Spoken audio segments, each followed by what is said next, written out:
Olá pessoal, vamos aqui para a nossa segunda aula. Hoje a gente vai falar sobre momento, certo? Então, impulso e quantidade de movimento, mas no princípio a gente vem falar do momento linear. A gente já viu sobre forças, velocidade e aceleração, e agora a gente vai entrar no momento linear. O que é esse movimento linear? É a proposta de Descartes, onde ele falou do conceito de quantidade de movimento. Ou seja, o momento linear é uma grandeza vetorial com a mesma direção e sentido da velocidade do corpo. Então, ali temos momento linear igual a massa vezes a velocidade. O que tem relação com a força, né? Que a força é a massa vezes a aceleração. E quando um corpo está em repouso, esse momento será zero, porque a velocidade é zero, então multiplicando será zero. Ok? Então, nesse caso, a gente está falando de movimento retilíneo uniforme, tá? Porque a velocidade é constante. Então, temos apenas um momento, né, linear constante. Se for um movimento retilíneo uniformemente variado, a gente vai ter velocidades diferentes. E nesse caso, o momento linear não será constante. Vamos agora ver aqui um exemplo simples desse conteúdo aí, que é dado da seguinte forma. Um corpo de 5 kg em repouso passa a receber a ação de uma força resultante de intensidade constante de 20 N. Isso durante 6 segundos. E ele pergunta qual é o momento linear desse corpo após a ação dessa força. Então a gente tem que força é igual a massa vezes aceleração. Então se a gente tem força e massa, a gente encontra a aceleração. Encontrando a aceleração, a gente tem lá a formulazinha da velocidade, né? Então, que é velocidade igual a velocidade inicial mais aceleração vezes o tempo. Então, aqui a primeira fase que a gente fez, força igual a massa vezes aceleração. A gente tem a força de 20 newtons igual a 5, que é a massa, vezes a aceleração. Passando para lá, dividindo, 20 dividido por 5, eu tenho a aceleração igual a 4. Na outra velocidade, na fórmula da velocidade, temos então, como tem uma aceleração, então a gente tem uma velocidade inicial igual a zero e uma aceleração que a gente encontrou de 4 e o tempo é 6. Então, o momento linear vai ser nesse momento de 6 segundos, certo? Então, a gente tem 4 vezes 6, uma velocidade de 24 metros por segundo.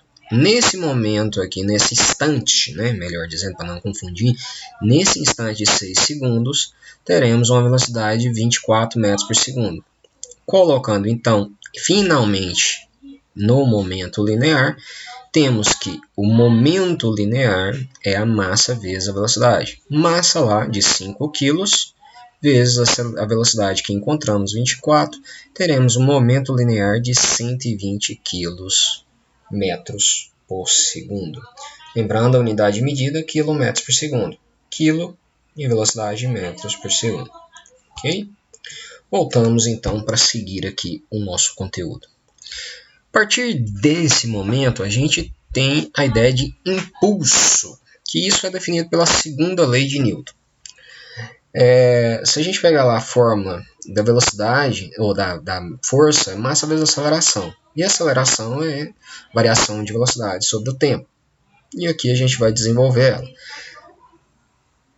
A gente tem então que a força vezes a variação de tempo é igual a relação da massa vezes a velocidade final menos a massa vezes a velocidade inicial. Nesse sentido, a gente chama essa variação dessa multiplicação de massa pela velocidade de I. É o impulso, ou seja, eu tenho uma velocidade, um resultante de uma velocidade, um resultante de um impulso. Por isso, impulso de uma força é igual a força vezes a variação do seu tempo, ok?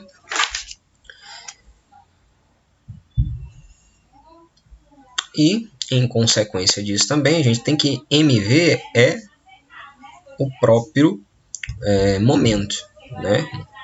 Também temos, então, I igual a momento final menos o momento inicial, ou a variação do momento. Isso é o teorema que a gente chama de teorema do impulso.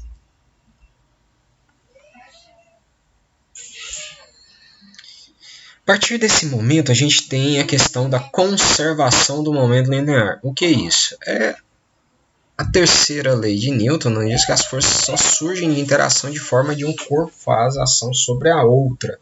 Nesse sentido, a gente tem a conservação. Então, a gente vai ter uma conservação de energia se não tiver nenhuma atuação entre as outras, ou se ambas tiverem uma atuação que elas tendem a manter essa energia.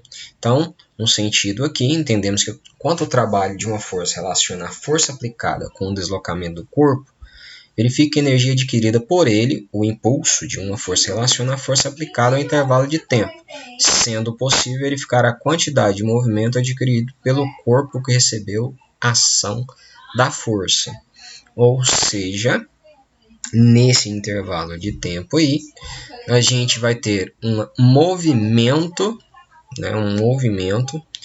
que ele vai receber de um outro corpo através da força aplicada. Ou seja, aquela terceira lei de Newton, que é ação e reação. Então, tem um corpo que vai aplicar uma força e essa força vai gerar um movimento no segundo corpo.